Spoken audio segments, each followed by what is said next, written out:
ஸ்மெல்லும் போயிடுச்சு, அந்த தண்ணியும் வந்து கொஞ்சம் சுண்டி வந்துருச்சு. இப்போ இந்த ஸ்டேஜில் வந்துட்டு 1 ஸ்பூன் அளவுக்கு கெச்சப், 1 ஸ்பூன் அளவுக்கு டார்க் சோயா சாஸ் வந்து ஆட் பண்ணிக்கிறேன். இன்னும் கொஞ்சமாக நான் தண்ணி ஆட் பண்ணிவிட்டு ஒரு 2லேருந்து 3 நிமிஷம் இந்த சாஸ் வந்து கொஞ்சம் கொதி வரட்டும். அப்போ தான் கரெக்டான கன்சிஸ்டன்சியில் வரும். இப்போ பாருங்கள், நம்மளோட ஹாட் சாஸ் வந்து ரெடி ஆயிடுச்சு. இந்த ஸ்டேஜில் வந்து நம்ம ஃப்ரை பண்ணி வச்சிருக்க காலிஃப்ளவரை வந்து போட்டு நல்லா மிக்ஸ் பண்ணிடலாம். நீங்கள் காலிஃப்ளவர் வந்து டபுள் ஃப்ரை பண்ண போறீங்கன்னா இந்த சாஸ் ரெடி பண்ணதுக்கு அப்புறம் ஒரு தடவை ஃப்ரை பண்ணி அதை அப்படியே எடுத்து இந்த சாஸில் நீங்கள் ஆட் பண்ணி மிக்ஸ் பண்ணிடலாம்.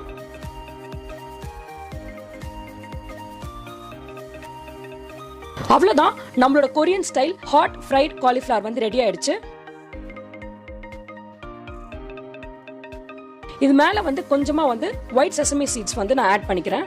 நல்லா கிறிஸ்பியாக, ரொம்ப ஸ்பைசி, டேங்கி அண்ட் மைல்ட் ஸ்வீட்னஸோட நம்மளோட ஸ்பைசியான ஸ்டார்டர் ரெடி ஆயிடுச்சு. நீங்களும் இதை வீட்டில் ட்ரை பண்ணி பார்த்துட்டு உங்கள் ஃபீட்பேக்கை வந்து கமெண்ட்ஸில் சொல்லுங்கள். Happy cooking.